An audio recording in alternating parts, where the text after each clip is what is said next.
2024. I'd like to welcome my councillors and council staff here today, and all of you out there that may be watching. So we'll open the meeting, and I'll ask each councillor to confirm verbally that they can see all councillors and hear the proceedings. Councillor Holcomb. Yes, Mr. Mayor, I can hear the proceedings and see all councillors and council officers. Thank you. Councillor Tian. Yeah, I can hear the proceedings and see all councillors and council officers. And Councillor Webb. And hear the proceedings and see all councillors and council officers. Thank you. Well, I'll ask each councillor to confirm by raising their hand that they can hear each other. So, seeing as though we're all in the we're all in person today. Apart from one, so that's item 3 is apologies, Madam CEO. We have apologies from Councillor Sladden today. Roger that. Okay. I'll read the statement of commitment, and then I'll ask each councillor to confirm their statement of commitment after that. As councillors of Mansfield Shire, we are committed to ensuring our behaviour meets the standards set by the Mansfield Shire Council Code of Conduct and Council Charter. We will, at all times, faithfully represent and uphold the trust placed in us by the community.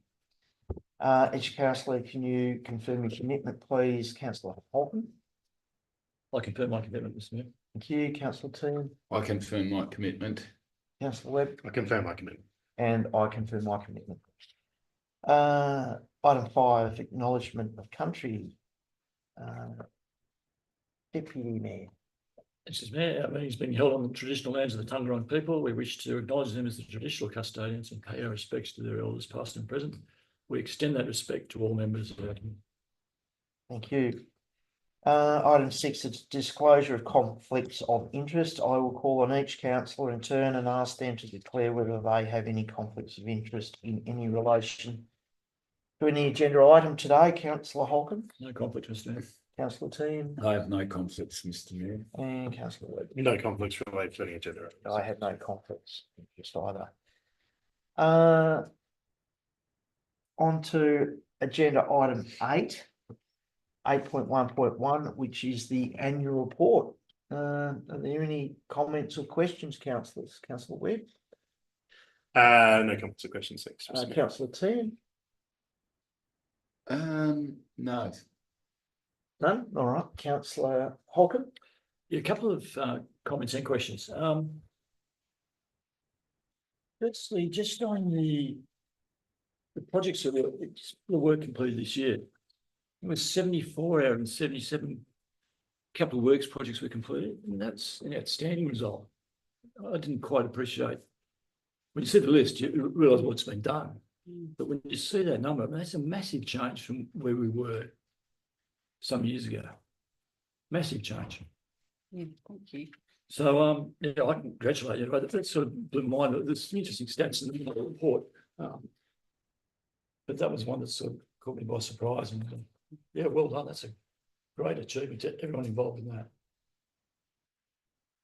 So, Melissa, that's probably your areas. It was at the time. Bit of a team effort. Yeah, it was a team effort. Yeah, Yes. it's well done. Well done. The other thing I want to just raise is there's another table from a ratepayer point of view. I was looking at this from a ratepayer point of view because I'll be a concerned ratepayer, no doubt. And one table which the ratepayers are aware to focus on is the attendance of councillors. There's a couple of really good things in there, and I think one mostly not so good. Councillor Raby, you had 50 out of 50 attendances, 100% attendance. Yeah, I had 100% in the 4 years. And I was just about to say, looking at the 4 years, you've had 100% over the 4 years. That's isn't outstanding by any stretch. I had to say that, but it is. Thanks, mate. Well done. No, it is. It's a really good achievement. Don't think it's not too often you see that. And Councillor Webb, you had the worst achievement in the last 12 months. I mean, it's 76%, which I think's, yeah, that's not where it should be. I would have thought. Is there a point to your comment? Yeah, I just made the point. That's some good and some bad. And that leads me to the next point. Madam CEO, does attendance get to a certain level where it becomes do councillors get penalised for attendance at certain levels? Through the mayor, no. Is there a mechanism for that? No, it's, there is provisions for councillors to seek leave of absence, and there are provisions if you are absent from a certain number of meetings. So there are certainly some provisions in the Act that councils can use. But yes, not in a straightforward answer to your question, no. There's no immediate penalty if you could put it So that it's way. not a point that comes in and penalises someone for, because otherwise it could be really abused. Through me, yes. Look, I think the Act is set up understanding that from time to time there will be reasons for why councillors will be absent from a meeting, whether they're work related or for taking holidays or something like that. So there are provisions for you to be absent from council. So I think it comes down to. No, I get that. Yeah. If someone's, I get all of that.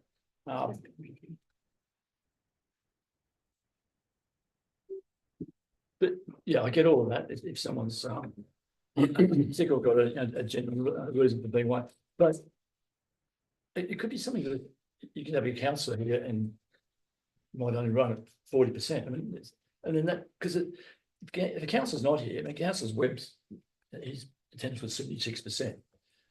And it's quite noticeable. It puts more work on other councillors when there's an absentees, without a doubt. And then, but is there no trigger? And also, if someone's going to be absent for a lot, and I'm sorry, maybe 40 or 40% or something like that, which I think would almost be unworkable. I would have thought if that's a consistent. What mechanism there is there? Because it's an abuse of ratepayer money when it gets down to that level, and it's continuous, in my view. Look, I think probably just a point of order for the mayor. We probably need to have someone move the item and into the debate. I'm just asking a question. Yeah, in terms of, I can't, sorry, I would need to look up the specific provision of the Act, Councillor Holcomb, to find out the answer to your question. So yeah, that's probably the answer I've already given is probably about as much as I can give at this point. Okay. There is provisions definitely for councillors to take a leave of absence if they need to do that. As to my knowledge, there's no set amount of time that they need to be present in the meeting, other than the fact that if you're going to be absent for a particular number of meetings, you need to, ask for that leave. Yeah. So we take the question on notice, Councillor Holcomb. Yeah. Get back to you. Yeah. Let's see. Just Get back to you. Yeah. Thank you. Have you got anything else for the annual report, Councillor Holcomb? No. Okay. Well, I'm delighted to ask someone to move the motion, Councillor Teague.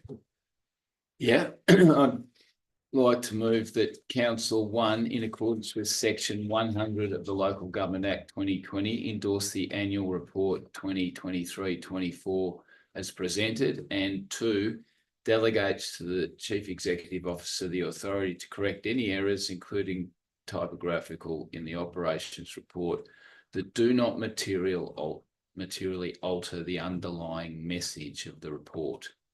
And a seconder, Councillor Holcomb. Councillor Teague, you moved the motion. Do you want to speak to the motion? Well, it's our 4th annual report. It's a pretty good one. As Councillor Holcomb commented, a lot's been achieved in the last term, which I think is a credit to the organisation, CEO and her team. They there were certainly issues in the first 4 years, particularly with COVID and staffing and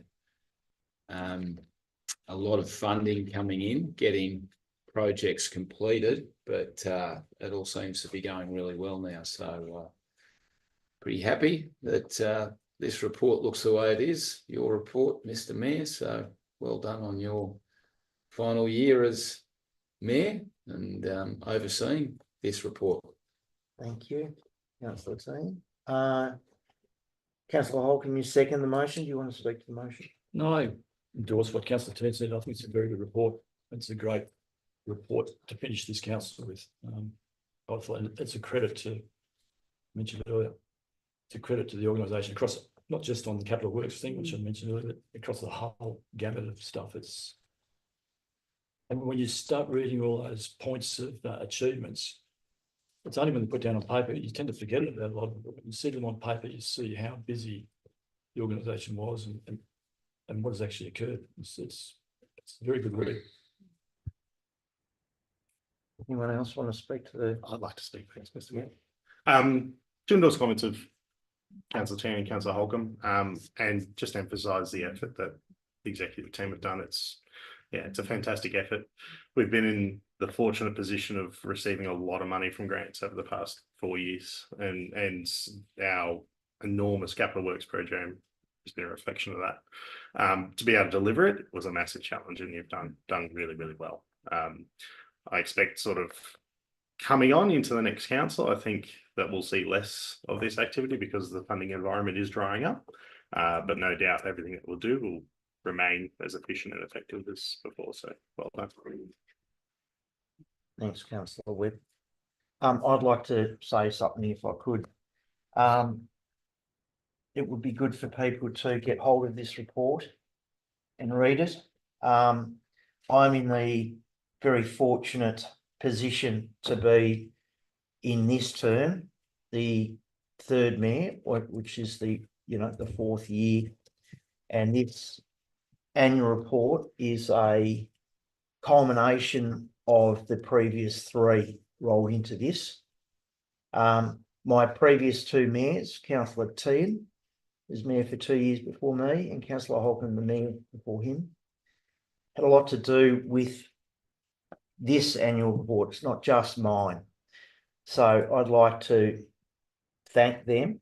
I'd like to also thank all the council officers and everyone in the council that make this achievable. It's a great team, and you really pulled this together. I've got a few notes here. This year saw some significant achievements on delivery of major projects to the community while delivering our core services and operating within a financially responsible budget.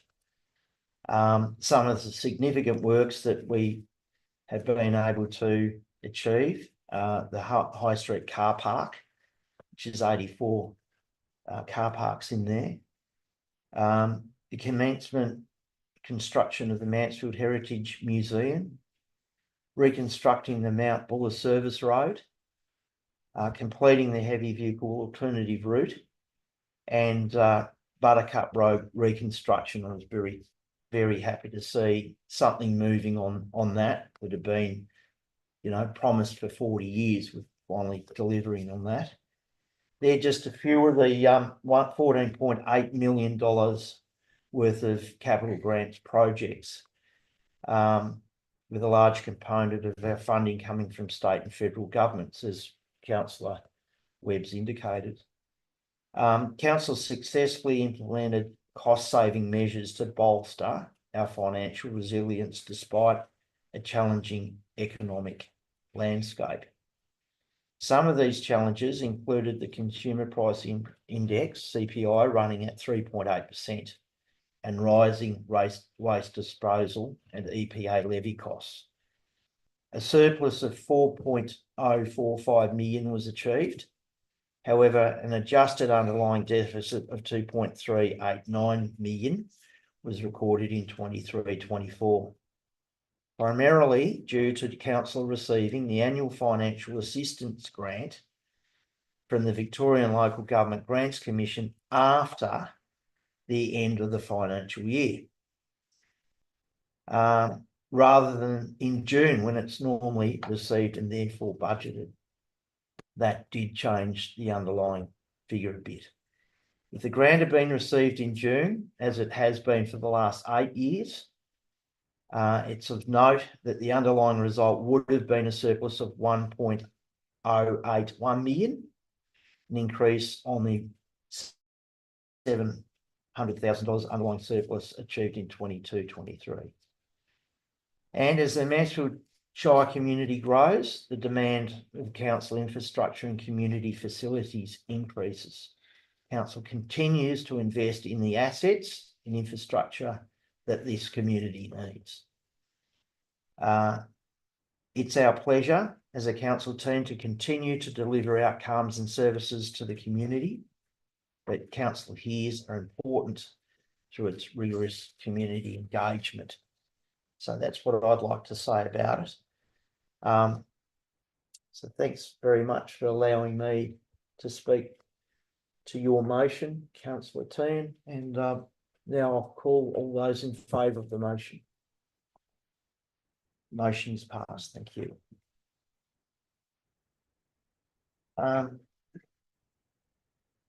Before I close the meeting, this is our very, very last meeting. I know it's a special meeting, but it's the last meeting, and I'd like to open up the meeting for councillors to say something if they'd like to. So, Councillor Webb, would you like to say anything? I hadn't prepared anything, Mr. Mayor, but I guess a few reflections. Council bashing is a favourite Australian pastime, and it's really easy to do. You can sit behind a keyboard, or you can get in the paper and write a letter, and it's just a great cathartic release for everyone. But until you're behind the lines, until you have an understanding of the enormous machine that is both council and government as a whole, I really don't think you've got the right to comment until you understand what goes on behind the scenes. Yes, people should be involved in their community and fully active and watching council, but to jump to a criticism straight away is, I think, a very strong way of acting.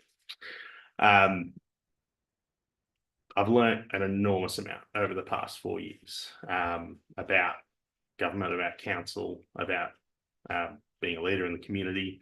And the final conclusion I have is that I have the deepest respect for community, the power of community, and all the little community groups out in our Shire doing amazing work for their residents. The Shire is held together by those community groups, 100%. And the more time I spend with them, the more respect I have, and the more I want to be more involved with them. So it's been quite a wild ride, and I've enjoyed every minute of it. Thank you, Mr. Mayor. Thank you, Councillor Tehan. I'd like to say. No, I thought our last meeting was last time. Yeah, so no, I've no, got it's enough been- then, Yeah, no, Yeah, that's been I've got to go reported on in again. Got to the get back- paper as well. So. Got to get back to sharing, Mr. Mayor. Okay. Yeah. All right, Councillor Holcomb is in.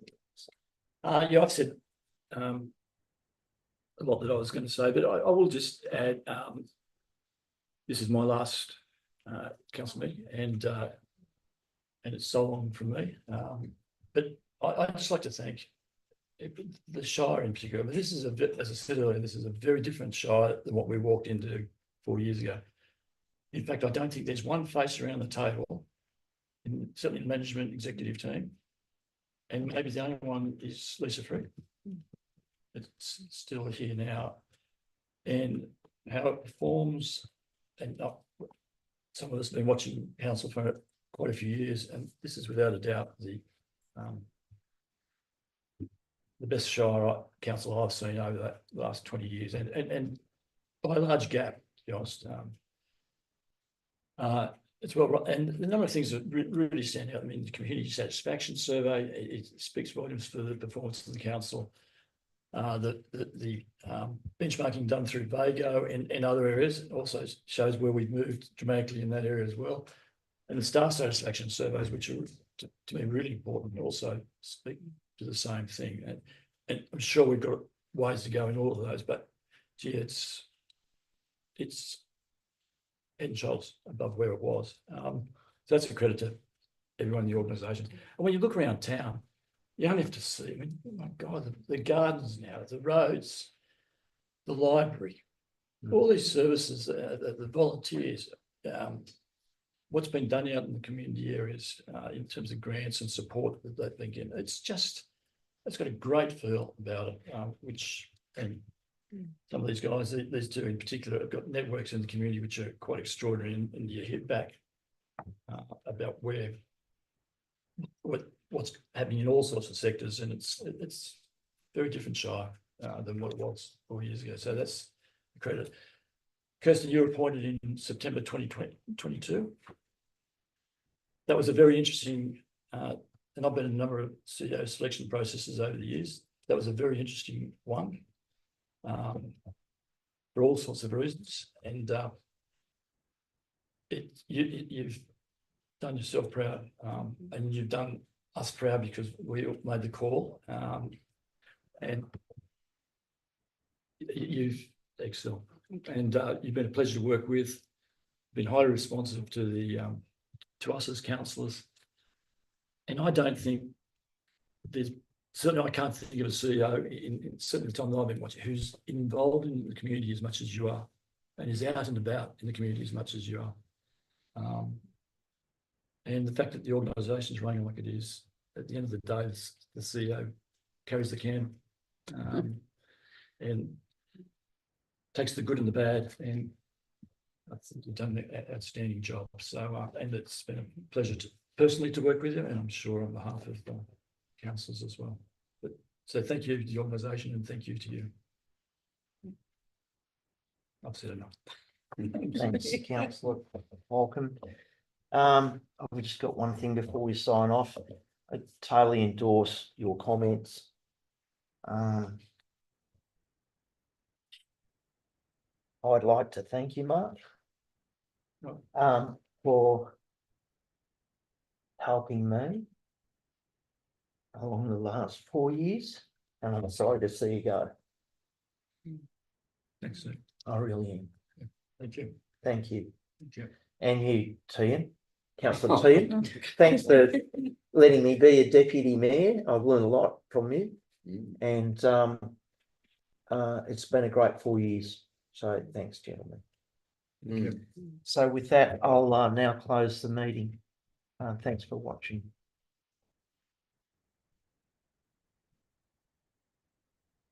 Over and out.